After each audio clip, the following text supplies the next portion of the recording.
Right, welcome everybody to today's talk, and we're with the lovely Carly Harryman of Rocker Mumma. Hello. Hello. It's lovely to have you here, Carly. Thank you. So, what inspired you to start your baby wear accessory company?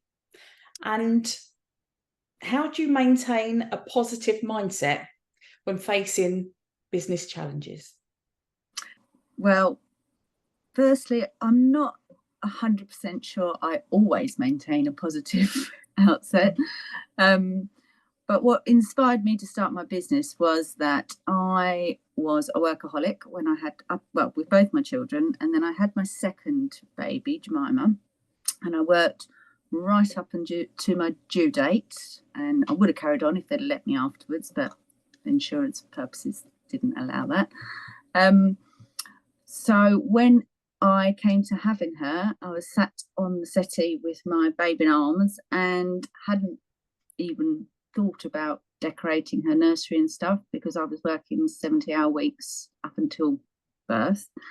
And I decided that I didn't want a pink, pretty fairy baby, like lots of people do have when they have a little girl. Everyone buys you pink. And not being a girly girl myself, I thought, oh God, I can't bear the thought of her being all full of frills and having a princess bedroom. And, so I started off by, as soon as she was born, by thinking she's going to be an independent woman. I want her to have a really classy bedroom or nursery that she will be her personality. And whether it's because I have, I'm massively into animals and saving the planet, I decided I wanted to do her bedroom like a jungle. And I couldn't get anything anywhere online that was jungle themed for my baby's nursery, which was crazy. It was only 9 years ago. I completely get it from my two children, a little bit older than yours, but yeah, I get it completely. And I found when I was looking for my children, the stuff that was out there was a little bit on the, let's say, tacky side. Yeah. And not only that, but I was feeding her and she was a big eater. She was my heaviest baby at 8'6". So we spent an awful lot of time on the settee and I didn't feel comfortable going out to the shops to feed her because she fed on demand. She was always feeding. So I wanted to order it all from the comfort of my settee. And we had time. Time was, for the first time in a long time, I had more time than I'd had in years. But I still couldn't find anything, not even a lion or a tiger print duvet cover for a cot. Yeah. So that was my inspiration. The positivity, and I think the only way I can stay on track is I actually allow my kids to regulate me, because I am such a workaholic that I would sit at my desk and I know that I'm not being productive at 10 o'clock at night when I've been here since 9 a.m. in the morning, but I will just plow through. But my kids come up now and they'll say, Mum, come away from the computer, we haven't seen you all week. So as awful as it sounds, I think I'd probably use the kids when they're moaning at me, or the other half. That's the only time I step away, or when I've got things that I need to do, like feed them. But I'm not very good at being in control of it myself, I would say. And I think you find that with a lot of people that run businesses, they do find it a struggle because their mind is constantly on the business. It's at home, it's when they're working, it's a 24/7 thing, isn't it, when you run a business? And even when you go to bed, you're not going to sleep for a good hour because it's still, everything's racing around in your mind. So your sleep is, I'd say my sleep is probably the worst it's ever been since I've set up Rocker Mumma. Often people think and believe that when they start a business that they're actually going to have more time on their hands, and they're going to be able to do more, but it's actually completely the opposite, isn't it? Yeah, I've never been, I mean, I'm quite a stressy person. I would say I've carried stress all of my life. Even as a child, I was a worrier. I was a worrying child. I worried about other people's problems and adult problems. But I've always slept. I love my sleep. I've never had a problem going to bed and sleeping for 8 hours. And it's only since starting Rocker Mumma that my sleep, I sometimes feel like an insomniac, which is something I've never ever experienced in my whole life before. This is something that a lot of my clients, when they come to me, they have these kind of issues, and hypnosis is one of the best ways, because what we're taking you into is REMs, like the REM state, which is the best state for you to really clear your mind, get any stresses off, and really relax the nervous system. So, you know, it's one of the best ways to actually do that. So you can help yourself by listening to guided meditation, or seeing a hypnotherapist will really get you back on track with your sleep. Well, I do listen to, it was actually more for my 9-year-old daughter, Jemima, that we got into listening to some guided meditation and some adult stories, because I've read to her since she was newborn. So the stories that she brings home from school don't really cut it with her. They're not quite mature enough. So we listen to adult stories, but I feel like we've got to the end of the line with that. Like, it's stopped working for me now. They don't get me to sleep anymore. Okay, so I'm going to give you, before this is over, I'm going to give you a couple of little tips to help you sleep. So do you do any kind of self-reflection? Do you do journaling, for instance? I would love to, and it is something that's cropped up many times with me when I've tried to manage my own mental health and well-being. I've never been a diary keeper, and I'm not a great writer, so it's something that I would say I struggle with. I'd love to, and I love the idea of it, and I get the importance of it. Yeah. But making the time for me is something I really, really struggle with. Okay, so I'm going to ask you to do something for me, Carly. I'm going to ask you to text me every single evening. 3 texts. 3? No, 3 things, not 3 texts, just one text, but 3 things on that text. And that's 3 things that have been good about your day. Things that you've been happy with, that have made you feel good and happy about the day. That can be anything from the fact that the sun was out to the fact that, you know, you got a kiss or a hug from one of your children. Okay. If you can do that just before you're going to sleep, instead of what do I have to do tomorrow? What do I have to do the next day? Okay. And thinking about all the rubbish that you have to get on with the next day and what you haven't done today, that kind of thing. Instead of you going over that in your head, if you sit there and think about the 3 things that have been good about your day, just text them to me, or you can write them down in a journal, right? I'm not much of a writer. I don't particularly like sitting there writing things. But when I do this, just before I go to bed, and it can be just 3 things or even thinking about them, what tends to happen is your brain will think on the last couple of things that you were thinking about as you go into the sleep mode. And the problem with that, if we're going to sleep with, you know, I've got to do this tomorrow, I've got to do that, and we tend to really go into that in the brain, and our brain is trying to work out how to do that. Whereas if we think, oh, I had a lovely day when I got a hug from my daughter, okay, that's a really nice feeling that gives you within.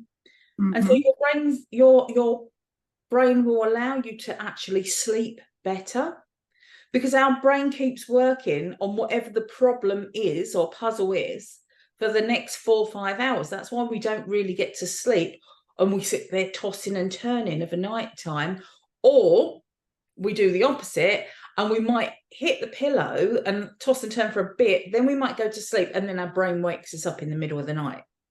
That happened to me last night. Yeah, and this is because we're not going down with the right stuff going in our mind. So when you do that, when you actually write something down that's, you know, it doesn't have to be a lot. Some people go pages and pages. Some people only write 3 things. I always ask people to write 3 things down. And what happens with that? You start to think more positively. Okay? Because we're always worrying about what's going to happen, what's going to go wrong. Yeah. And follow that with a guided meditation, like guided hypnosis rather. What then happens is that will really help you, you know, sort out all the things that are sitting on your shoulders. And it's pleasant thoughts, so it allows you to sleep.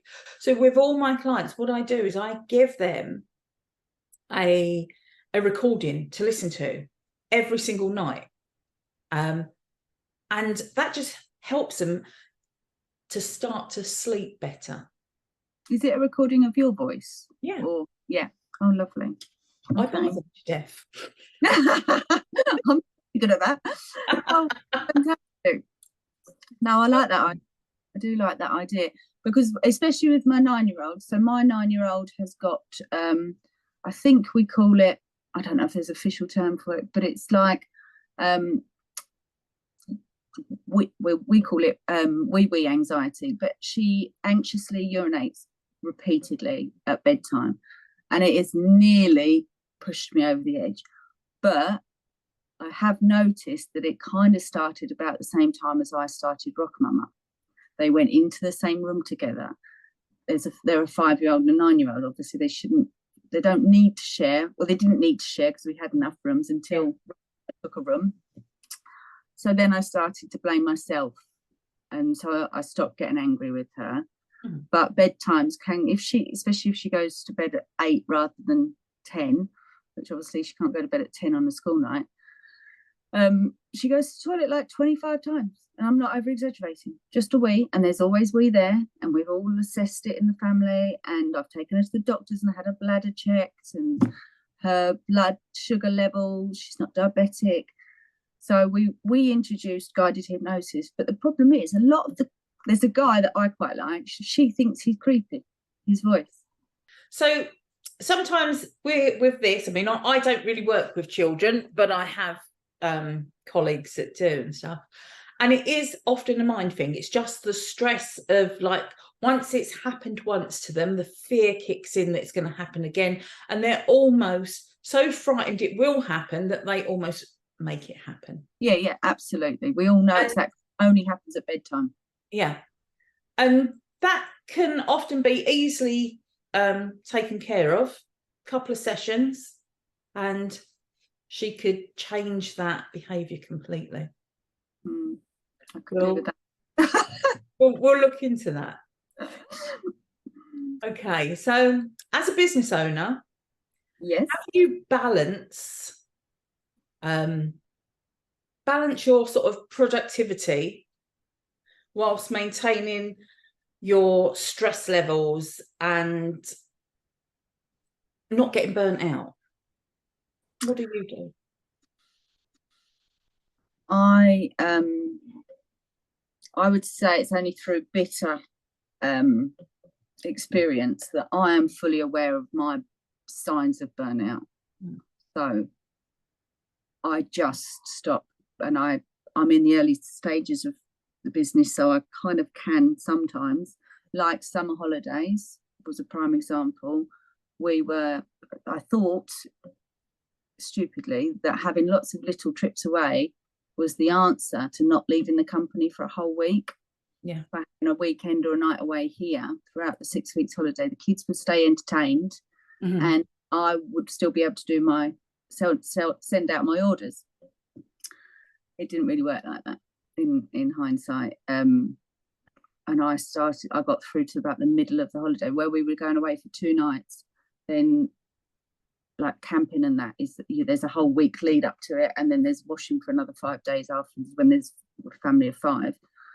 It was so, and I just felt myself starting to lose it. It was like I felt like I was swimming against the tide is an understatement. I just felt helpless. I couldn't do everything. I just couldn't be mum, Rocker Mumma, wife to my other half, housekeeper, all the plates that I'd been spinning for so long. So I just stopped and took the time to enjoy the time that we were away. And whether it was because it took me a little while to get back into it, like work, or August is a quiet time anyway. It was quieter time than usual because lots of people are away. I don't know, but I just felt if to sit down at the computer was going to put me back down to where I've been before. And I just took a day or two out away from it and just let myself almost catch up from the whole experience of trying to juggle. I really struggle with juggling everything. I really do. So I just took myself away completely and just carried on like a normal person, like I had a day off work basically. And that was the only way that's the only way I know to stop myself ending up on the floor and then being completely debilitated, because I weren't far off. And I think sometimes I don't catch it in time. Mm-hmm. It's important, isn't it, to notice what your triggers are. Really start to go, well, I need to do this now. I need to stop, need to take some time out. But I often find with people that they don't, especially people that are running their own businesses, people that are at the top of their game, they don't stop. It's constant on the work. And the thing is, we don't take care of our brains, do we? We don't stop. Like, you might stop and go and do some exercise, but are you stopping to exercise your brain? And No, what I mean by that is actually taking that time throughout the day. Yeah, definitely not. Definitely not. The only reason why I stopped during the summer holidays was because we lost my sister-in-law at the beginning of July, and I knew that I needed to take time to process that as well as doing everything else. And we not buried her, we cremated her yesterday. So I'm giving myself time to get over that. But you know, whatever it is, whether it's someone that's died in your family or work stress, it's really hard to recognize it. I mean, it is easier to a degree to just throw yourself in, but I've been burnt so many times by throwing myself into work that I now know at the ripe old age of 45 that I'm going to make myself really ill, and then I'll be no good to anyone. I cannot serve anyone or run a company when my knees are on the floor. So, but I would like to, because you can't stop life happening, can you? No, you can't. You can't stop life happening. And I'd like some nuggets that I could, perhaps that's when we reach out to people like you to just think, I just need to go from here to here. So I'm a bit more productive again, like I was a week ago. Because it amazes me how quickly my productivity dropped. Right, so I can give you some tips for that. But first of all, I'm really sorry for what's happened in your family. So I know that this time it's very hard, but you're so brave for coming on here today, especially after what you did yesterday. So thank you for that. And we're good. We're all good. We're all good. My brother. That to you and all your family. Thank you. But trying to keep yourself balanced. There's little techniques that we can use to do that. So like on this channel, you'll actually see that there's some breathing exercises. There's also one which I tell you to the sense of touch. Now, this is really good for people that are busy, that don't have a lot of time. So if you can do your morning, when you wake up in the morning, first thing in the morning, okay, we're normally in the best state to really program ourselves just as we're waking up. Okay, and it's almost a bit like being hypnotized in that state. And it's just before we kind of bring you out of it, do we really implant the things that we want, that you want us to implant into the mind. So when you're just waking up, instead of getting up and getting on your phone, if you can sit there and go, right, I need to do this today, I'm going to do that. And you just go through the little things that you want to be doing and achieving and visualize it in your mind when you've just woken up. What you will find, your day will run smoother. Okay. So are you talking both more physical things that I want to do for work, or Today I'm going to be kind to myself. Today I'm going to make sure I eat properly. Both. Do both, you know, because if you know that you're not being kind to yourself, if you know that you're not eating properly and looking after yourself, they're the things that are important in order for you to maintain your energy, to feel good, to move forward in your business. Because if you're not feeling good about yourself, you know, you start doubting whether this is what you should be doing and whether you're good enough to do this, and all those crazy thoughts that come in our head. If you're not eating properly, you're not fueling your body for the energy that you're going to need to, you know, whether we're doing physical exercise or mental exercise. In fact, mental exercise is actually more draining than physical, you know, so you need that fuel to keep going. But also you need to know where you're going. Like a lot of people say it's not good to have goals, but if you don't know where you're going, you know, if you don't know what the goal is for that day and you don't know where you're going, your brain doesn't know what it's supposed to be doing. So it's going to be a bit messed up, as in, like, you know, you'll jump from here to there. When you say to yourself, right, today is the day where I'm going to fulfill all my orders up until X time. I'm then going to do any emails till this time. And you really program yourself mentally in your mind what you're going to be doing at what time. And you're saying it in your head.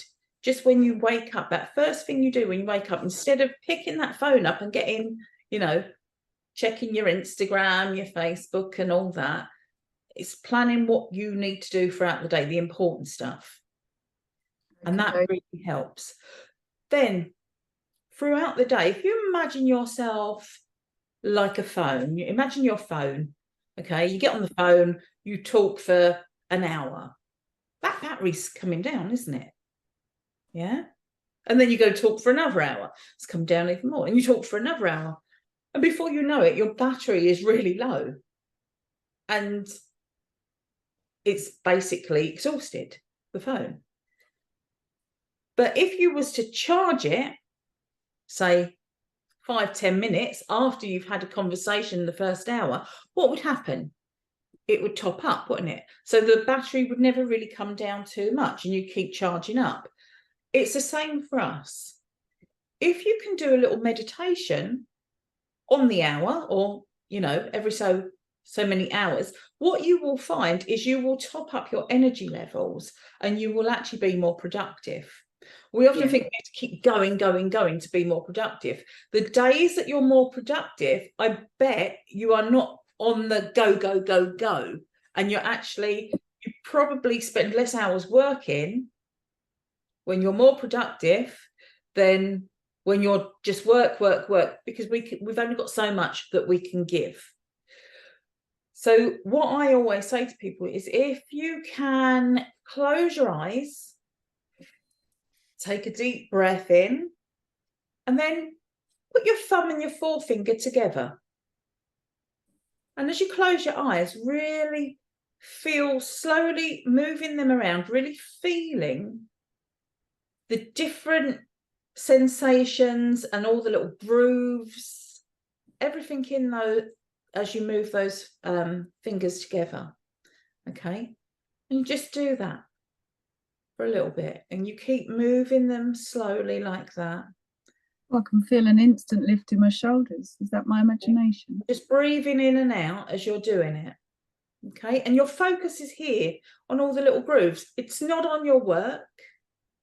It's not on the kids. It's not on husband. It's not on all the stuff you have to do. It's literally just enjoying that feeling and all the little grooves in your finger and all the little nuances in the fingers, you know, just feel them and just spend that time there. And then from there, I'm going to take our hands together and then we're just going to rub up and down again, really slowly. Take time to feel it. Enjoy the sensation.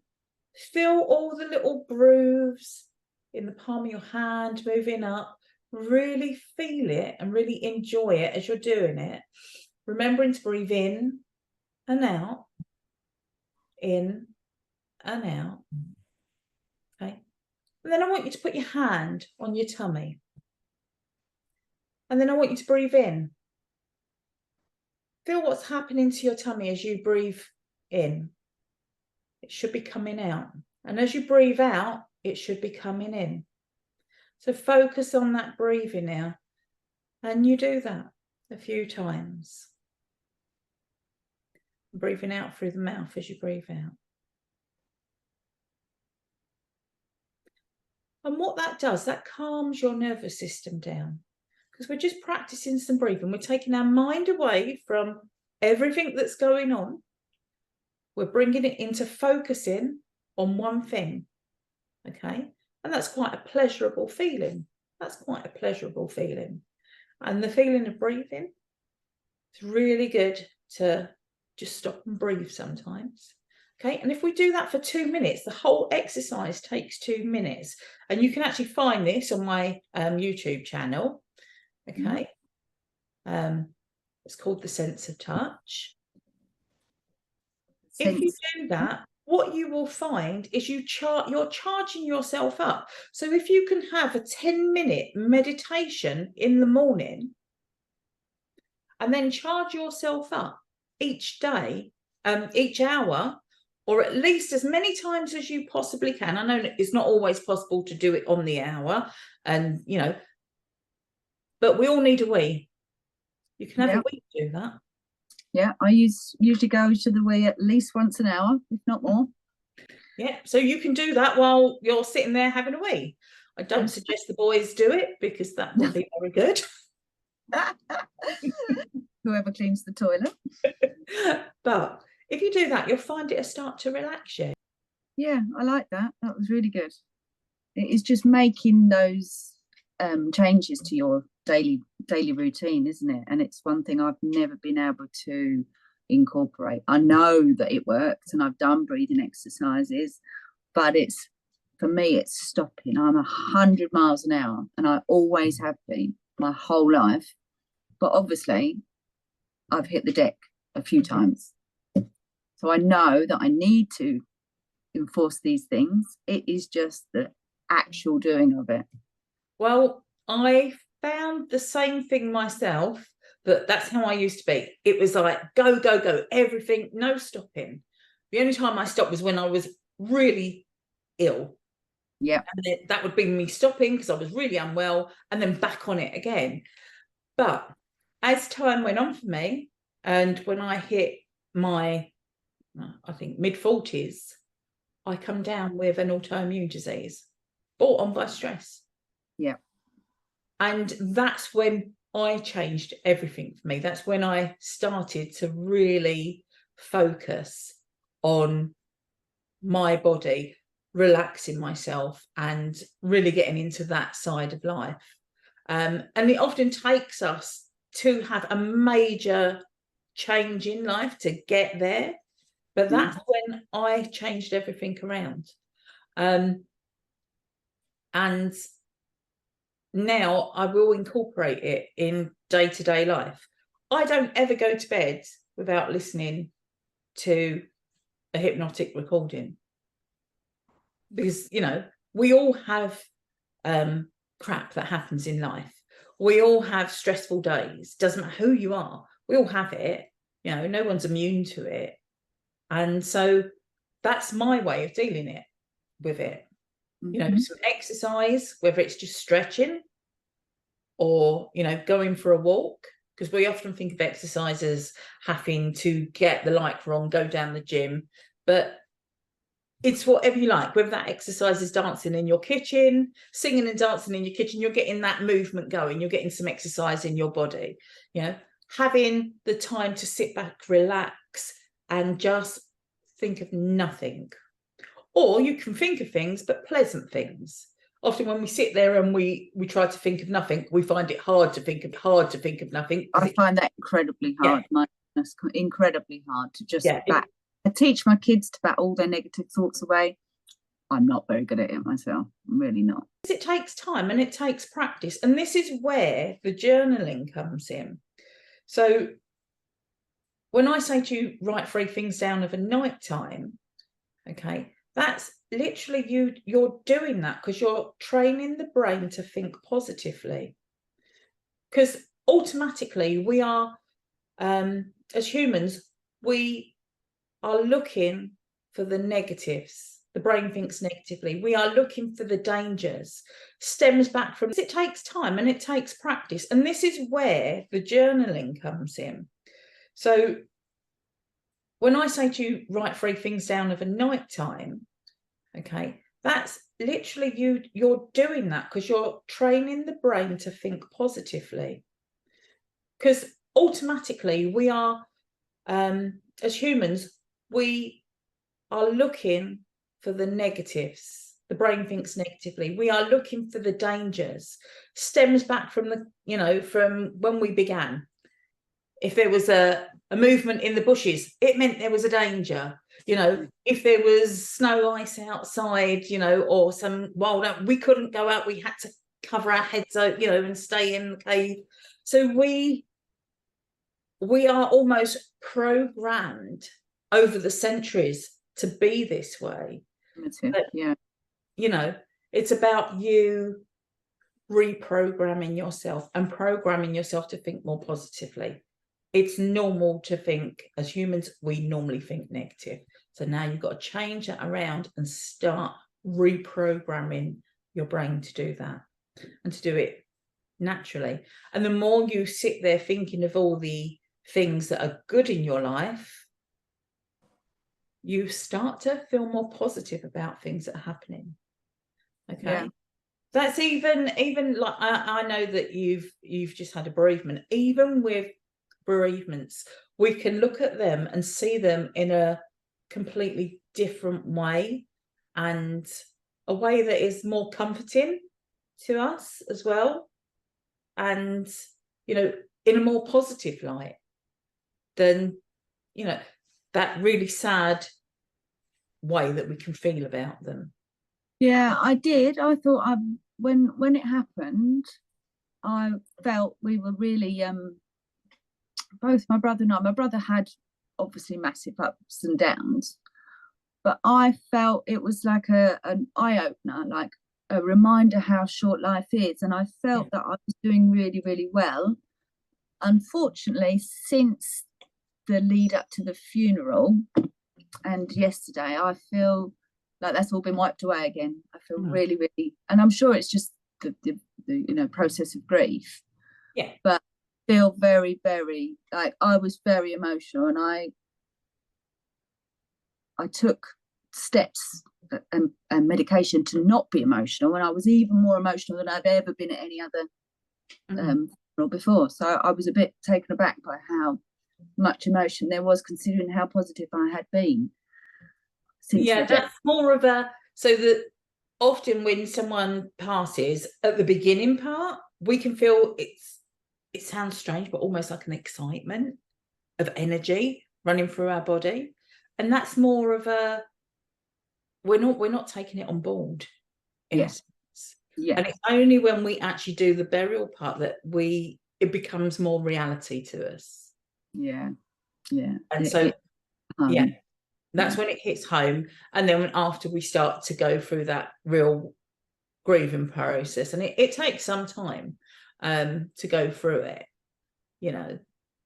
but we can carry, and we do. It's something that you never get over it, but you move on. You learn to deal with it in a different way. But when you sit there thinking of the positive things and the positive times that you had with that person, okay, and really thinking to yourself how lucky you were to have them in your life, it softens those feelings. Yes, definitely.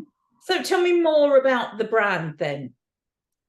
So Rocker Mumma is, as I said, it was born through my inability to buy stuff for my little one.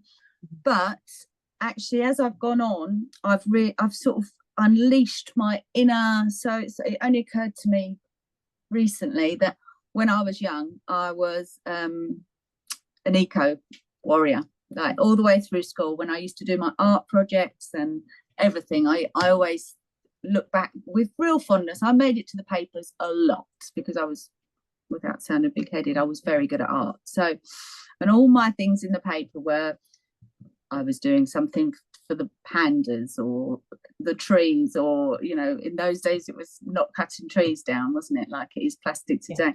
I was always running a campaign. And then by starting Rocker Mumma, the stuff that I've naturally had a massive love for is a lot of the French stuff. I think it's also because we tend to holiday in the south of France as well. So I've got a love for really cute, well-made French decor. I love French decor. I love her French style cottage design, you know, that sort of decor style. So I seem to be niching in on the French stuff, which not only is it well made, it's all really sustainable, and it's all what we call either Oeko-Tex or got certified, which means it's organic and it hasn't got any chemical nasties in it. And whether it just all naturally tied in or it's a coincidence, I don't know. But my most problematic, bless her, I love her to pieces, but Jemima has also got a lot of allergies.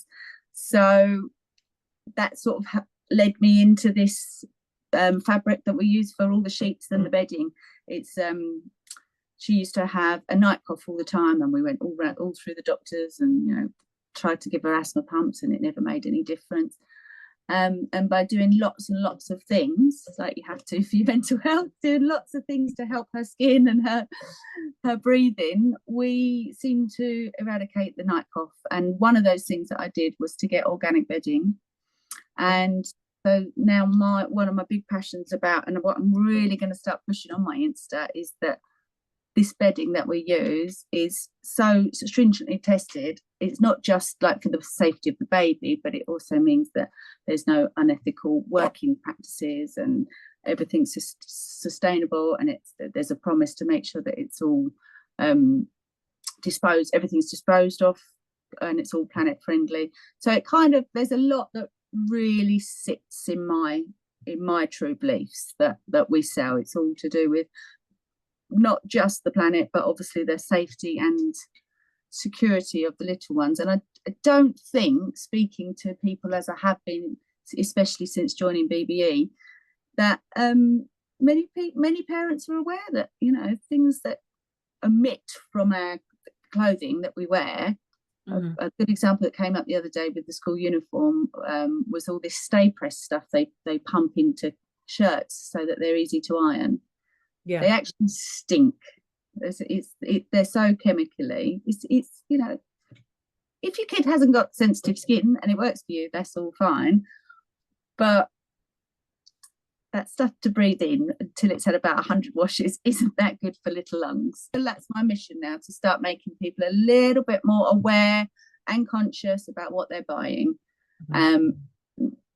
for both reasons, for the planet and for the safety of our children, with all the rising allergies that are through the roof these days. And we just still don't know enough about allergies, but I feel that this has got a lot to do with it personally.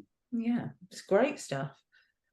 It's good that you're thinking on both lines, helping the planet and helping out of the planet. I've always been a bit of an eco-warrior. And the fact that you're helping parents with children that have these allergies, because like you said, there's not a lot out there, and not a lot of knowledge about it. And I think people have finally started to come around to thinking that it's the food that they eat, which often it is, but it's not just what we're putting in our mouths, it's what we're laying on and what we're wearing as well, and what we're furnishing our homes with, from wallpapers to carpets to everything. If you think back in the day, everything was very natural, but now it's like, you know, how much of this stuff can we make and churn out and get it out there? And sometimes it's worth paying that bit more, isn't it, just to know that you've got a product that is sustainable, that's good for the environment and good for us as humans. From natural products, not synthetic. It really is. It really, really is, especially when you've had kids and you've battled with allergies. Any parent that's had kids with allergies will know what a headache it really is. And ours were pretty mild compared to some. They really were. So tell me, if you could have master any skill or talent, what would it be and why? I think for me, it would have to be better time management, because it would make my life a lot easier. I need to become way more organized still. That would be like my life lesson, because I run 100 miles an hour. The actual organization of my life isn't as good as it should be. And my other half tells me all the time, which you don't want to hear, do you? When you're still working at 1 a.m. and getting up at 6. But if I could master the answer to doing it all, being the mistress of it all, that would be perfect. Right, well, Carly, we're going to have to give you a few sessions and then see you a little while after, and tell me how you've mastered your time after those sessions. That would be great. We'll have to come back and do a whole nother podcast about time management. Okay, so we're going to say goodbye for now. It's been lovely having you. You. And good luck with the business. And I think what you're doing is great with it. And thank you. Look forward to hearing what's going on in the future.